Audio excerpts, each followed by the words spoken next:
Hello everyone, today I am here with Yellow Pikmin, and he wants to show Hello. off his base. Yep, so throughout all of Pikcraft's long history, that being a month, I have been working on a base, a single base. And it's took a lot of work. It's been a lot of work to make, but I think it's definitely been worth it. And now we are going to go check it out. Or not, because You're we'll gonna keep hit him me. away. Oh, whoa, that did a lot of damage actually.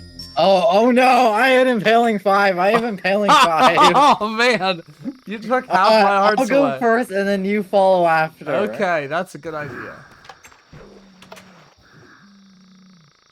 So, I have recreated a area from Pikmin 2, that being the Perplexing Pool. I've recreated the whole thing in survival.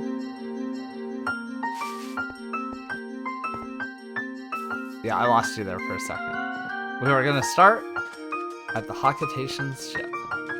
At the landing site, where we land.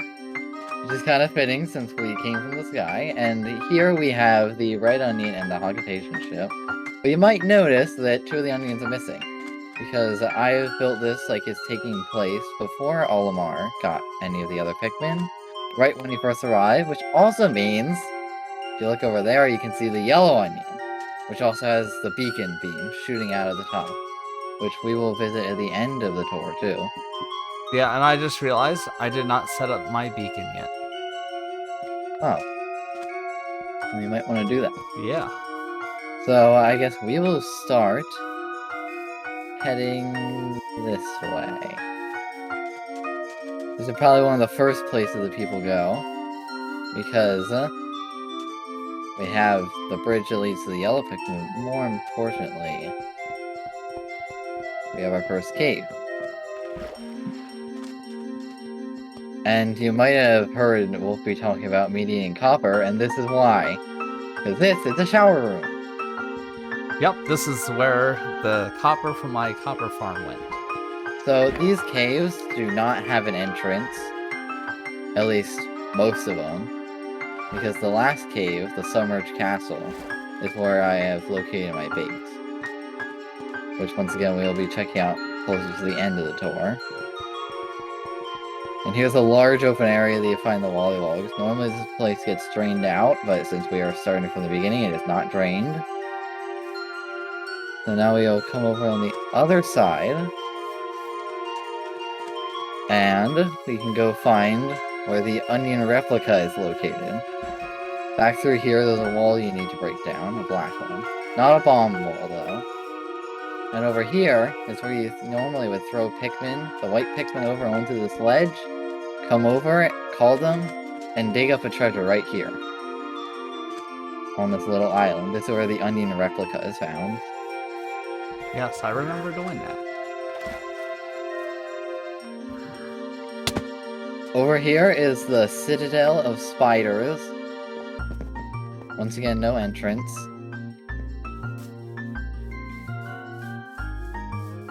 And here we start getting to a much more swampy-like part. Interesting that it's called the Citadel of Spiders, and it's a bunch of dweevils. Yeah, which they have 4 legs, which does not qualify them as a spider. Over here are the weights that you will normally lift to get up to the winged Pikmin. Not the winged Pikmin, the yellow Pikmin. Yes, we're in Pikmin 3 now. And over here we can find the Glutton's Kitchen, where all the bread bugs live. We also have some electric gates. I put candles on top of them, black candles, which looks like the wires on top of the normal electric gates in the game. That looks really cool.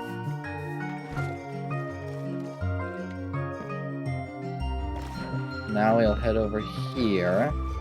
There's some more weight puzzles. But now we can start heading up to the yellow Pikmin. And then we'll return to check out the Submerged Castle. So this is where yellow Pikmin are found. And here's the yellow onion. You can see the beam shooting out.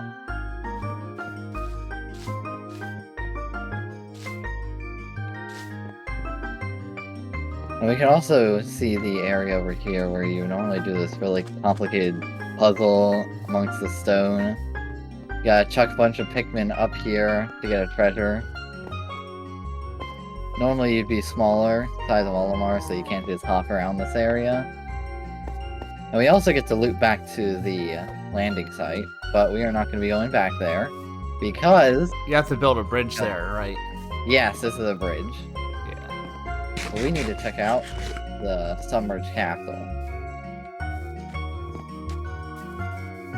And then the reason why this took so much time, you can actually see it over there, I had to dig out a lot of mountain. The mountainous hill-like area. I had to dig out a bunch of it to make space. So, this is the submerged castle, and this one actually has an entrance. You jump down, there's water at the bottom. And this is my base. Over here we have a chest for a trident for any visitors that come that don't have a Riptide trident. So to get out, you gotta jump out of the geyser with Riptide. Okay, so you have a backup one just like me. Yeah, and fun fact, that's actually my old trident. I got a new one with Impaling 5, so I actually switched them out. Over here is the main lobby of my base, and in here we have a conduit. But it's not quite underwater, it's actually suspended midair, and the water is kept in by these trapdoors. Okay, that's pretty cool. And if we look down, there's a very luscious green mossy area, which the water flows down here, and we can explore. But for the most part, this is just for decoration. Earlier when I was building, there were actually some baby glow squids that would spawn. But I lightened the area up a bit too much for that to happen anymore. This is also where I've been keeping my small drip leaf. You'll see it all over the place, littered around the ground. Now we'll check out one of the rooms to the side, which each of my rooms are marked by a color. This is red. You can Riptide through the water chamber. Through the hallway, we reach the storage room. So this has all my chests, lots of junk, my 3 block chests, because I need that much space. Yeah, this looks like a lot of junk. A lot of blocks. You got a lot of dirt. This is also where a lot of my other... And you have an enchantment book for equipment is. Riptide 3, so you can always... Oh yeah, I do. All my brewing stands are here. We have my furnaces. We have my small lava farm. And my nearly broken anvil. And of course, we have an ender chest. Right in the middle of everything. Wow, you can do a lot of brewing. Yep. I got it from the end cities. So now we will head back and check out... We'll check out the blue one over here. This is basically just a treasure room, which also has... Ooh, you got a bunch of mob heads too.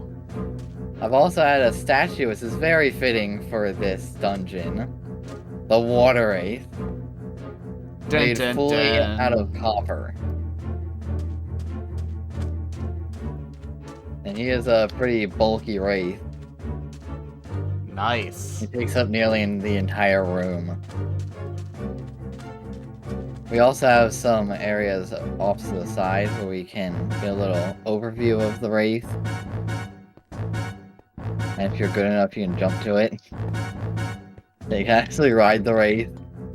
Whee!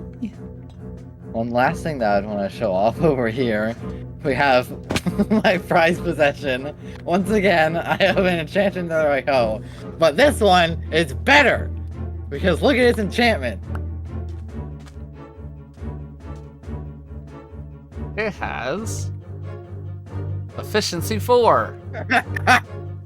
Last time I had Mending, which was a pretty easy enchant to get, but this time I had Efficiency 4.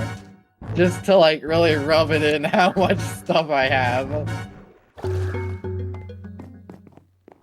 Finally, we get to the yellow room, which makes sense. I'm a yellow Pikmin, so I'd go in the yellow area.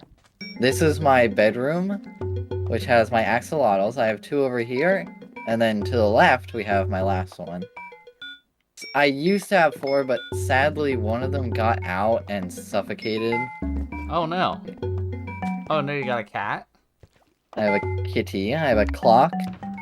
Okay, I noticed you got a lot of mob heads. Did you go hunting for them at some point? Yes, whenever it stormed, I went hunting.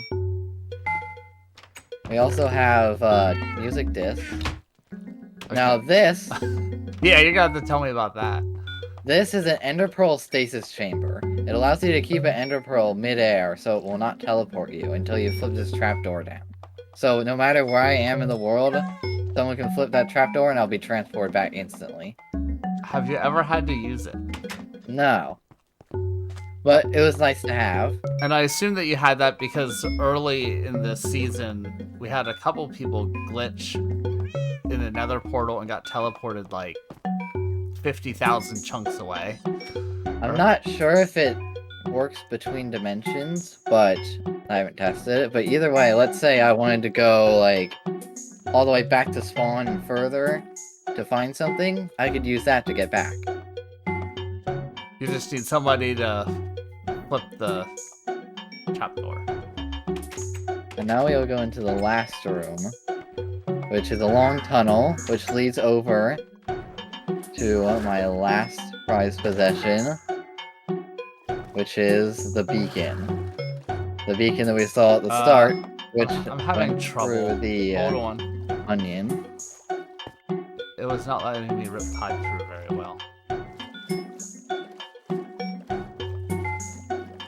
So I'm just swimming.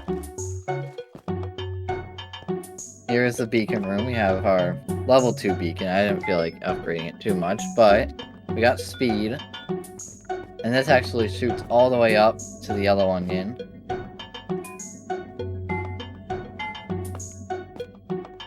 It's made of gold and emerald, since I happen to have a lot of those.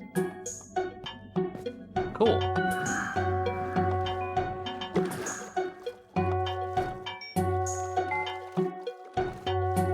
And I believe that is it for my base.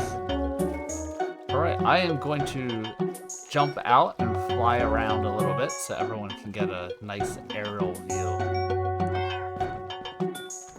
Of the Perplexing Pool, the Yep. outside. And we'll also get to jump out of the geyser. Yup.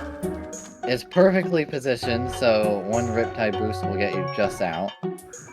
Just barely, but it gets you out. Nice.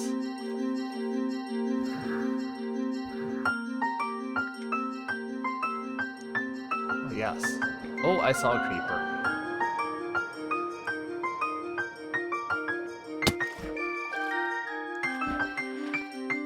Don't want to blow up your base, that's for sure.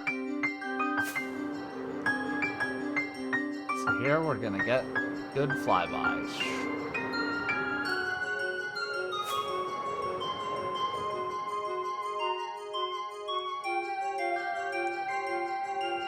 Of course, there's lots of mobs.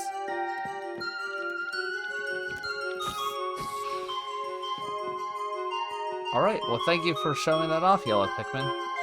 You As are always, welcome. you always make an awesome base. I'm definitely very happy with this one. Oh, crap. Oh no. Alright, let's leave. Let's leave. We don't want to Bye. blow anything else up. Alright, everyone. Thanks for watching.